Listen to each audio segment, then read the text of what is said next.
Alrighty, guys, it's late here Wednesday, November 29th, going into November 30th, going into early Thursday morning. Kind of peaceful making these videos at this very late time. But I want to talk about Nebraska football. I really do. I want to talk about Nebraska. I love talking about the Huskers. I love the fan base. I love the history of the program. And what a disappointing end to the season, losing against Iowa and losing that overtime game against Wisconsin. The time management in that game was incredibly, incredibly poor. I apologize for allergies. So, just to rehash it, I know Husker fans don't want to. It's been 7 years without winning 6 games in a season. It's 7 years without a bowl game for one of the best college football programs ever, and that is inexcusable. Even teams, everybody else has made a bowl game. Northwestern, Iowa State, Kansas football. They've all made bowl games. Couple of things I could criticize Matt Rhule for year one, the decision to let go of Casey Thompson and the decision to put all your resources into acquiring Jeff Sims. That whole ordeal was a massive failure by Rhule and Satterfield. It was the failure that ultimately didn't get them to a bowl game. With better quarterback play and a healthy Thompson, they get there. Now, Garcia Castaneda, he happened to tear his ACL. Terrible injury. Also, the running backs, Gabe Ervin, out for the year. Ramir Johnson out for the season. So losing those backs were terrible. Marvin Washington, losing him as a wide receiver, that is terrible. So losing those players, you lost 4 of your skill position guys. You're decimated, forced to roll with Jalen Lloyd and Malachi Coleman as your wide receivers that could be good players. They're very, very young. So, ton of injuries. There are built-in reasons, not even excuses, reasons why the offense wasn't humming, and it is year one. The defense for Tony White, though, was a massive success, and that's where Matt Rhule gets all of his credit. 3-3-5s, I even had my questions about it. How would it hold up? Defense was awesome. Hutmacher, probably the best player on the football team, otherwise known as the polar bear by many. Nash Hutmacher, stud. Ty Robinson coming back another year. He's really playing well. Gifford might even come back another year playing well in the secondary. Hartzog made plays. Omar Brown in the secondary. Everybody was airtight. That defense this year carried an offense that was anemic all year long. The defense deserves an A to an A+ for their work. However, you beat Purdue. Great special teams in that game. You beat Northwestern, and Northwestern ended up being okay. You play Minnesota tough, playing good defense. You're sitting at 5-3. You got 4 games to make it to a bowl game. The first game you start out, you go to Michigan State. There, the defense, I know I gave them an A or an A+, but there you let, Kaelin Hauser throw all over the lot, 20 points allowed. And then Heinrich Harburg has his worst game as a starter, and you lose that game against Michigan State. And then you come home, you play Maryland. Your defense holds Maryland to 13 points in the contest. You got to win that game. You can't throw that interception at the end of the game. Awful football. Awful football by Nebraska in that stretch. Terrible, inexcusable football by the University of Nebraska against Maryland.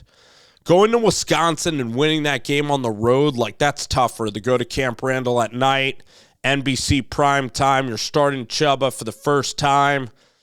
Game management was terrible by Matt Rhule at the end of the game there. I mean, you didn't try to go win the game. It was inexcusable. Terrible. I thought Rhule did the right thing this Friday against the Iowa Hawkeyes. When you get the ball at midfield and you have to try to make a field goal to win and you're playing at home, you got to gain 20 yards. And in overtime, you would have had to score a touchdown if you got the ball first in overtime anyway. The throw, he just didn't see the guy in the middle of the field. A horrible breakdown. And at the clutch moments, the offensive line and quarterback play, you don't have a great clutch quarterback. The best clutch quarterback Nebraska had, you'd have to go back to Zach Taylor or Tommy Armstrong.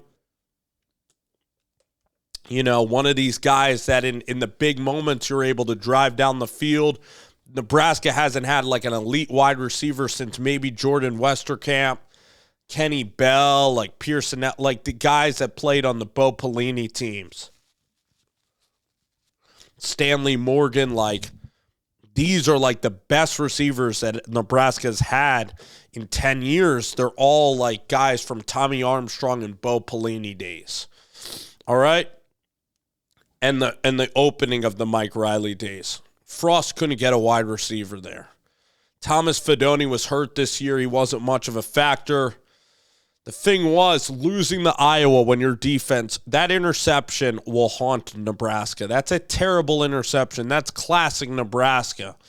Classic Nebraska is that, here's the story of how I was watching that game. I was on the go, mobile device, trying to watch the CBS stream. Saw Tommy Hill intercept the pass, thinking, oh my gosh, Nebraska now is 20 yards away from going to a bowl game. End up going through a bad cell area or losing connection. And then the next thing I see is Iowa has the football. It's not overtime yet. And Iowa's in the scoring zone. And it's regulation. I'm like,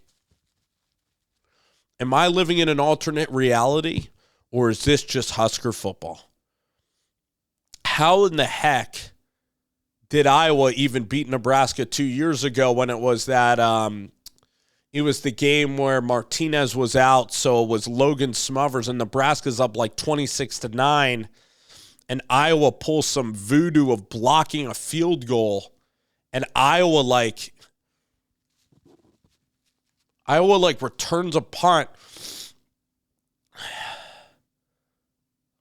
I mean, it's insane. Nebraska football, the Michigan State game, the punt return in that game, the interception by Chubba Purdy, the Maryland interception when you're going in to score the go-ahead touchdown and win the game from the 8-yard line. I mean, how do you not get to a bowl game? I mean, it is disappointing, guys. It is. I mean, Colorado, that was a tough time to play. And Minnesota on the road, I'll give them that. Even going to Camp Randall, but you got to beat Maryland or Iowa at home. It should have been a 6 or a 7 win year. I mean, let's look at the teams. I mean, Maryland's not very good. Wisconsin, it's the worst Wisconsin's going to be. Iowa is terrible. Purdue and Northwestern, beating those teams, those are all like first-year coaches. The Big Ten West is horrible. Northwestern, no Fitzgerald there. David Braun did a nice job this year. Still not a talented football team at all. Purdue going through huge transition, new offensive coordinator, new identity. Wisconsin's like a mess.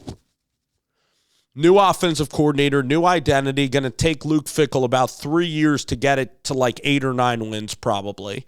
Still kind of believe Fickell can be better than he was this year. I think he's overrated, like a little overrated. I didn't think it was the A+ of A+.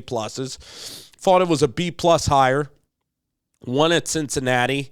And I didn't agree with his choice at offensive coordinator.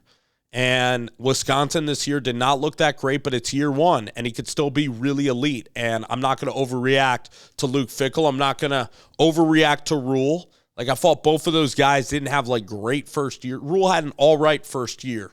Wisconsin's roster was better than Nebraska's roster to start the year.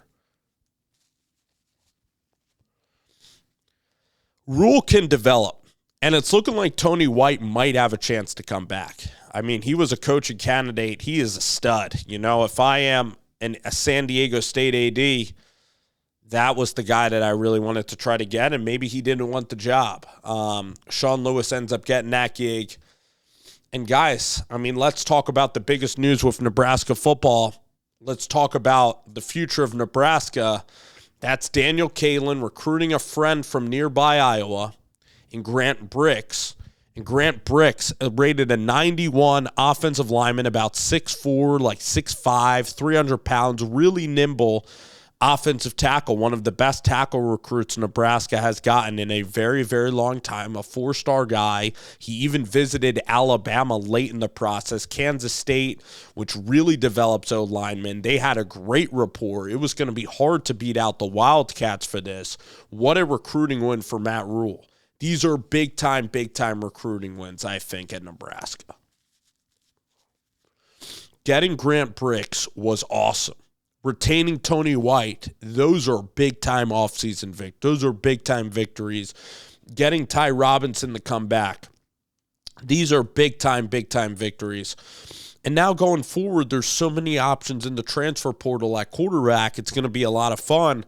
The guy that I believe is the guy for the job is a guy that's won a championship, a guy that I think can help develop Daniel Kaelin. You want to be a developmental program.